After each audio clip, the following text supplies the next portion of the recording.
put your hands together for this incredibly talented, one-of-a-kind Gurian. I'll tell you one thing, with an introduction like that, I better be good. I don't know if anybody told you guys this yet, but you're the most important people here, so give yourselves a hand for coming out tonight, supporting this wonderful cause, because we tried this once without an audience. It was horrible, absolutely horrible. We even had a name for it. I think we called it a rehearsal. That's what it was, horrible, horrible. Anyway, you guys are such a great crowd. It makes me wish I could have been here tonight. Unfortunately, I'm out of town. Is that too weird? I did that once. I said to the audience, I wish I could have been here tonight, but unfortunately, I passed away this morning. And the guy in the front was trying to figure that out. I heard him say to his friend, what is he, a ghost? I'll tell you how I came up with that, too. I was reading the paper one day, and I came across this story. It said, the police found a body floating in the East River. And I found myself thinking, gee, I hope it wasn't me. True story. True story. Sad but true. Mental illness, that's why we're here. And how great is it for us to be together in person and not on Zoom, right? How amazing. Yeah, that deserves applause. Yeah. Zoom. A lot of comics tried doing comedy on Zoom. Let me tell you how horrible that was. Yeah, doing comedy on Zoom is like standing on a highway and yelling out jokes to passing cars. It's like, hey, have you heard this one? Zoom. And I think that's where they got the name Zoom from. I should warn you, this is the most dangerous part of the show. This is the part of the show where I try to tell jokes to people who are not drunk yet. So we'll see how that works out. Anyway, you have to pardon me if I seem a little excited. I got great news today. I just found out I'm starring in a new poem. Not my first poem. I've been in poems before, but this poem is different. I'm in every single stanza. No, the truth is I am very excited because I took the plunge into real estate. I bought a men's room in Pennsylvania. And I know what you're thinking, owning a men's room sounds exciting, and it is. I'll tell you what I don't like about it. I hate when guys come in and ask if they can use my restaurant. I'm like, look, pal, I'm running a men's room here. You can't just come in here to use the restaurant. Didn't you see the sign? It clearly says restaurant for patrons of the men's room only. Yeah, I got another sign that says, please wash hands before using the men's room. Well, I don't want anyone going in there with food on their hands. It's a brand new men's room. Well, I do want to say I'm sorry to see so many people here tonight. I was kind of hoping for a smaller crowd. I like working small crowds. Basically, I like working one-on-one. I like entertaining one person at a time, which I'm afraid is what I'm doing right now. And if that person would be kind enough to identify themselves, I'd be very grateful. Now, the truth is I like working small crowds because my agent books me in small rooms. The last gig he got me was the coat room at the Four Seasons. The coat room in the summer. During a heat wave. There was a very small crowd. I'm just kidding, I don't have an agent. I got the coat room on my own. No, I do have an agent, and he gets me the weirdest gigs. Like, you know how some comics work these huge cruise ships? Yeah, my agent booked me on a rowboat in Central Park. Just my luck, I did so well, I got a standing ovation, almost drowned. Next year I'll be working a kayak. If that works out, I'll be entertaining one guy standing alone next to a puddle. That's how my career is going. Anyway, you could probably tell just by looking at me, I fit in wherever I go. It's amazing. I just kind of blend into every crowd. I don't know if you could tell, I was a very nervous kid growing up. I've had a stomach ache since 1964. And I wasn't even born till 66. I was a very small child. I was born 9 months premature. And they didn't think I was going to make it. And unfortunately, I didn't. Which is the second reason I couldn't be here tonight.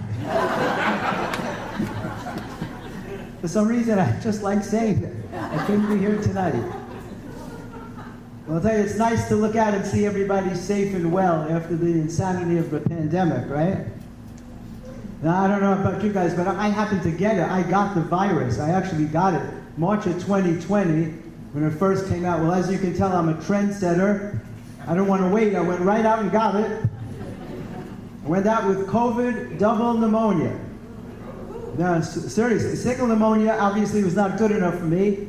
I went in with both lungs, and I laugh about it now, but it was really horrible. I was so sick, and when the ambulance took me to the hospital, for the first 2 days, they put me in isolation.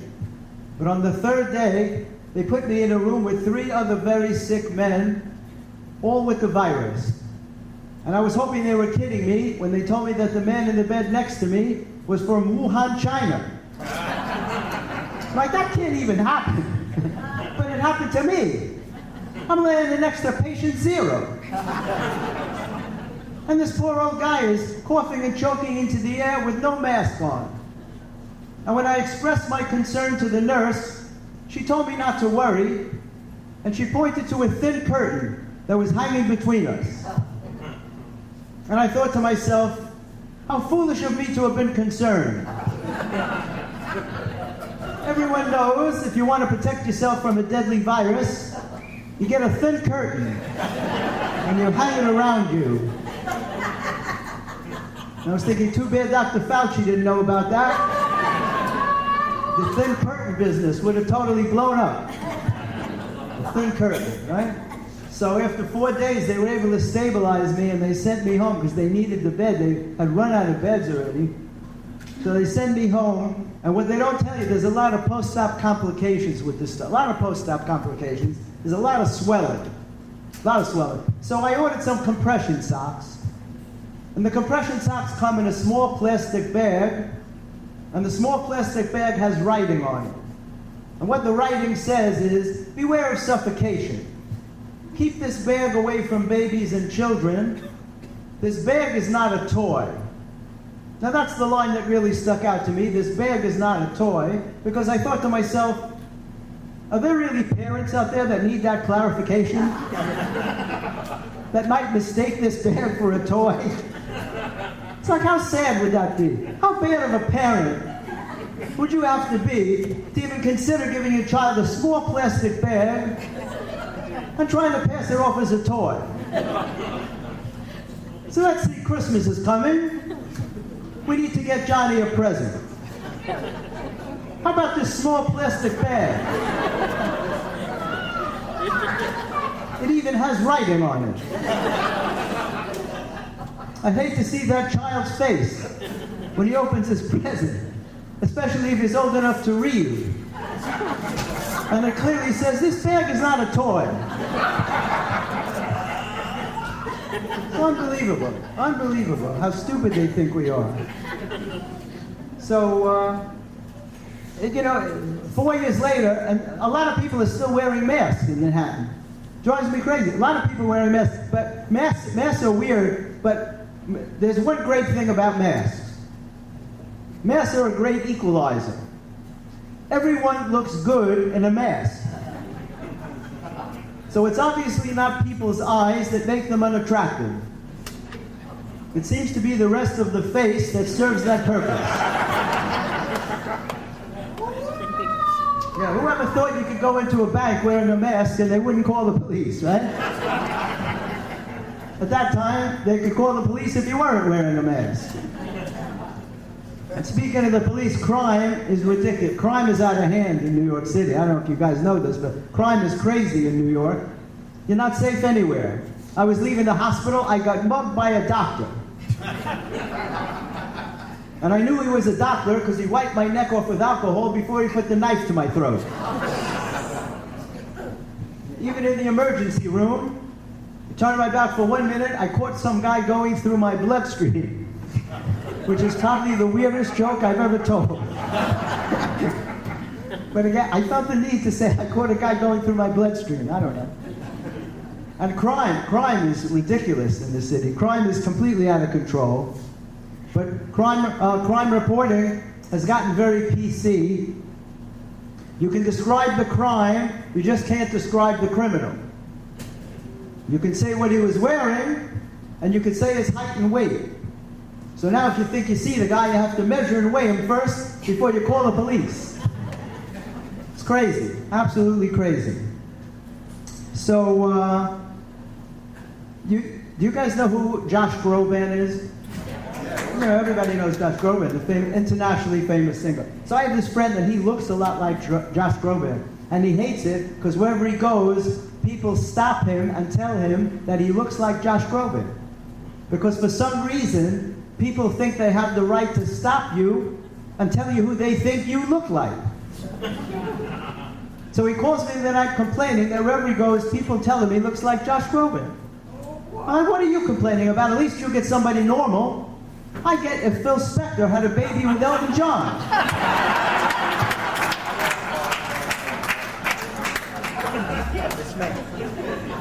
Which could actually happen, by the way. No, it's so funny because people think it's funny if you know what you look like, right? And each and every one of you swears you know what you look like. But the truth is, you know what you look like to you. If you want to know what you look like, ask somebody else to describe you. But if you really want to know what you look like, ask a little kid to describe you. And trust me, you want to freaking kill yourself. I asked this little kid to describe me. He looked at me for a minute. He's like, if Phil Spector had a baby with Elton John. Then he took it one step further. He said, you look like you wandered away from a rock concert in 1968 during a particularly intense acid trip. And I was like, that's amazing, kid. You're only 1 year off. You know, it was 1969. It was during the Woodstock Festival. So how could you possibly have known that? And he didn't answer me. And that's when I realized they had just made him up for the purpose of that joke. Yeah, but it's true, we have no idea what we look like. Not a clue. And I have to admit, I'm as guilty as anyone else. Now, have any of you had the pleasure of being on the Manhattan subways when they're really crowded? You know how horrible that is, right? Horrible. So I get on the subway, it's the proverbial sardine can. Not a seat to be had. I'm standing there, this beautiful young girl taps me on the arm. I think she wants to meet me. She offered me her seat. And I took it, too. Well, I had a long trip, and I'm not too proud. Not too proud. So, do you guys like to travel? Anybody like to travel? Yeah, traveling is very hard for me. Very, very hard for me, because I have ADHD. And so when I travel, I'm always lost, and I'm always asking people for directions. And invariably, I get some guy who goes, I know where that is. You gotta go south for about 3 miles, and then you gotta go east for about 1.5 miles. So what the heck? I look like I carry a compass? It's like, who did you mistake me for, Magellan? Why don't you just tell me the longitude and latitude, and I'll try and navigate by the stars? Because something I said must have misled you into thinking I was a sea captain. It's like when I stopped you for directions, did I accidentally say ahoy matey? Because maybe that's where things went wrong. Because the truth is, I don't know north and south. I always thought north was the way you're facing. If you go in this way, then that's north. If you go in this way, then that's north. But you know that south is always behind me. So needless to say, I don't travel a lot. But if you do travel, you know you have to go through customs, right? Have any of you had the pleasure of going through customs? You know how horrible that is, right?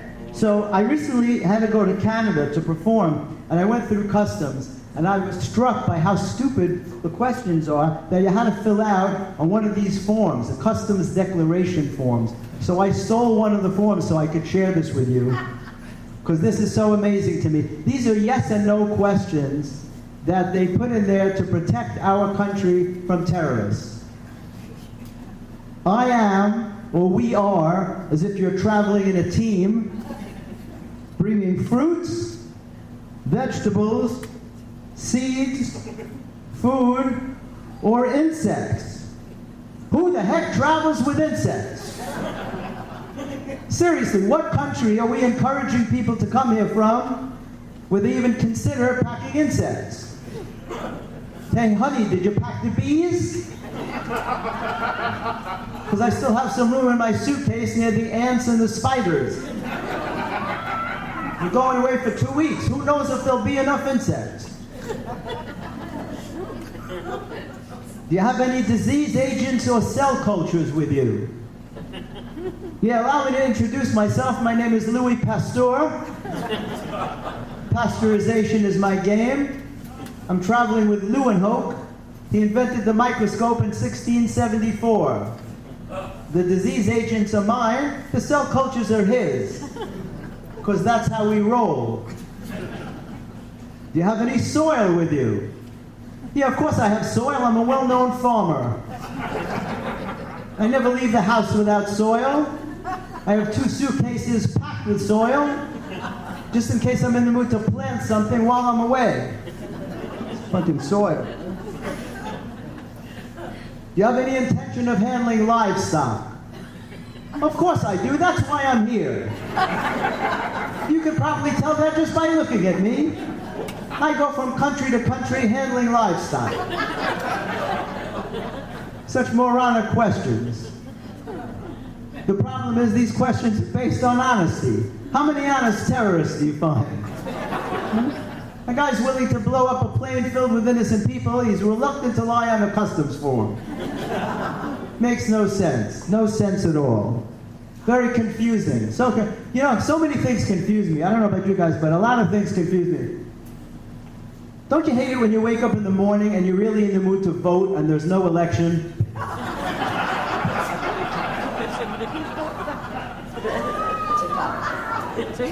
What do you do in a case like that, right? How do you take away that urge to cast a ballot? So confusing. So many things confuse me. You know that night you're supposed to turn your clocks ahead an hour at 2 a.m.? Yeah, we're supposed to meet somebody at 2 a.m. What time do you show up? At 1:59, you're still a minute early. 1 minute later, you're an hour late. You can't do it. It's not possible to do it. So many things confuse me. You never see an infant that looks familiar to you. You never hear anybody say, you see that infant over there? I could swear I know him from somewhere. Never hear that. Never hear that. So many things confuse me. I went into a store recently. I saw a sign that said occasional furniture. Occasional furniture. I'm like, what the heck is it when it's not furniture? It's like most of the time it's a sweater, but occasionally it turns into a king-size bed. 3 days a week it's a pair of pants. The rest of the time it's a roll-top desk. It's a spider web and a room divider, which is basically what that joke was, except that neither side seemed to like it. But so many things confuse me. It's crazy. It's like, you know what confused me? The headbutt. The headbutt totally confuses me. How come only the guy receiving the headbutt gets hurt, and not the guy using his head like a freaking hammer? What is this, some secret agreement in the headbutt community that only one guy gets hurt at a time? Giving some guy a headbutt makes no sense. It's like shooting yourself, hoping to get the guy behind you. It's like the hunger strike. I don't get the hunger strike. Guy commits a horrible crime, you put him in prison. I'm supposed to care that he's hungry? He killed 8 people. I want him to be hungry. These days, people are setting themselves on fire to protest things, right? Now that's a tricky thing to do. Because if the right people don't notice, it's not like you can do it again. You never hear this guy set himself on fire 3 times already. When's he going to stop? So many things confuse me. You know what confuses me? That people don't seem to care about certain parts of their body. And it's true, for some reason, people don't seem to care about their arms. That would explain the bulletproof vest. Because if I was a cop, I'd be like, don't you have something with sleeves? Bulletproof pants, maybe, a hat, anything, I don't know. I've never been shot, but I don't think there's any part of the body that takes a bullet particularly well. So pants are important. I have no material in that, I just thought I'd let you know.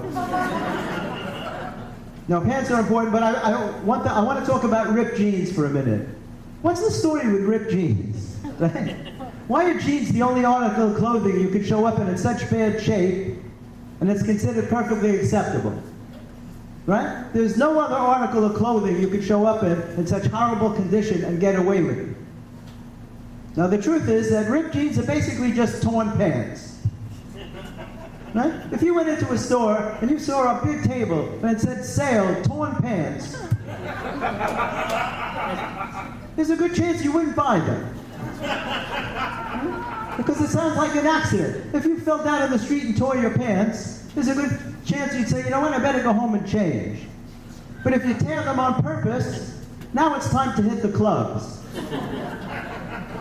And designers are laughing their asses off because the more ripped they are, the more expensive they are. Right? They're using less material and they're charging you much more money. I saw a girl last week just wearing pockets. That's all that was left. Just both legs were completely gone, just pockets. $1,000. Poor people can never wear ripped jeans. They can't afford them. Soon it'll be like that old-time children's story, The Emperor's New Clothes. You'll be completely naked, and people will be like, hey, where'd you get those jeans? Amazing. It's so nice seeing such a diverse crowd, people of all different backgrounds. But I have to say, I don't care where you're from, what your background is, we all have similar traits in common. As people, we tend to exaggerate. Think about it, how many times have you gotten that call from a friend who tells you he was almost killed, but he wasn't even hurt? Almost killed. He has the balls to say he was almost killed, doesn't have a scratch on him. And they all have some weird story, and it all ends the same way. And one more inch, and I would have been killed. Like, what are you exaggerating for? If you're going to tell people you're almost killed, at least have the decency to be severely injured. Or else it diminishes the severity of the story. It's like saying, I almost had sex with this chick last night. Really? How far'd you get? Well, I called her and she wasn't home. But if she had been home, I would have totally nailed her. Which is a very romantic expression. Used mostly around Valentine's Day. I would have nailed her. And it had to be created by a guy. I'll tell you how I know it had to be created by a guy. Because only a guy would be messed up enough to compare the act of having sex with a woman to hammering a nail into a piece of wood. You'll never hear two women use that expression. You never hear one girl say to another, how was your date last night? Great. Did he nail you? By the way, you guys were an amazing crowd. Give yourselves a hand to support this wonderful evening and cause.